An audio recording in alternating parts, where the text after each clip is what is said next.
ஜென்ம பந்த மனைவி என்பது. இதில் நீ வேறு நான் வேறு யார் சொன்னது? கல்யாணமே ஒரு தெய்வீகமே, சம்சாரமே அதன் சந்தோஷமே. ஒரு வானும் நிலவும் பிரிந்து வாழுமா? ஏழேழு ஜென்ம பந்த மனைவி என்பது. இதில் நீ வேறு நான் வேறு யார் சொன்னது?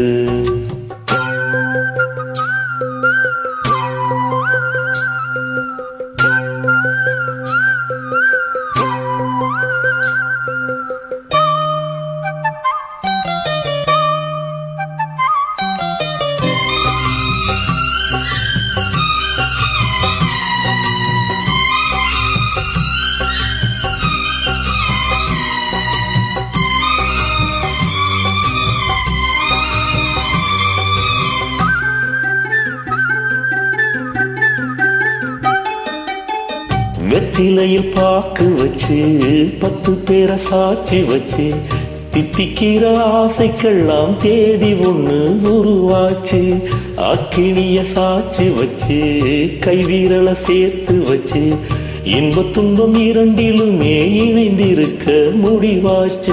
பள்ளியறை பள்ளியிலே படிக்கும் இன்ப வேதம், பிள்ளை மணி செல்வங்களே அன்னை தந்தை கீதம். இது பழங்கால பாதை, ஒரு சுக வாழ்வின் கீதை. ஏழேழு ஜென்ம பந்த மனைவி என்பது. இதில் நீ வேறு நான் வேறு யார் சொன்னது?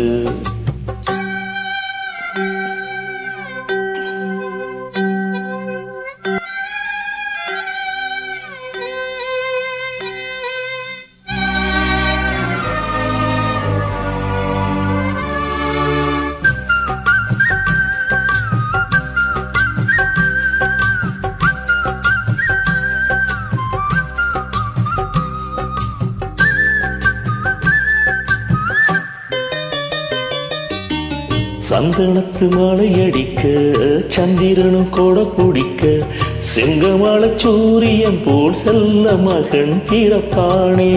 தங்கத்துல தூளி கட்டி வைரத்துல மாலை கட்டி தத்தி வரும் பாதத்துக்கு முத்துமணி தொடுப்பேன். துள்ளி வரும் பிள்ளை நிலா தூய கங்கை மீனு செம்பவள வாய் திறந்தாள் சிந்தி சிதறும் தேனு. நம் பேர் சொல்லத்தானே பிறக்கும் ஒரு மானே.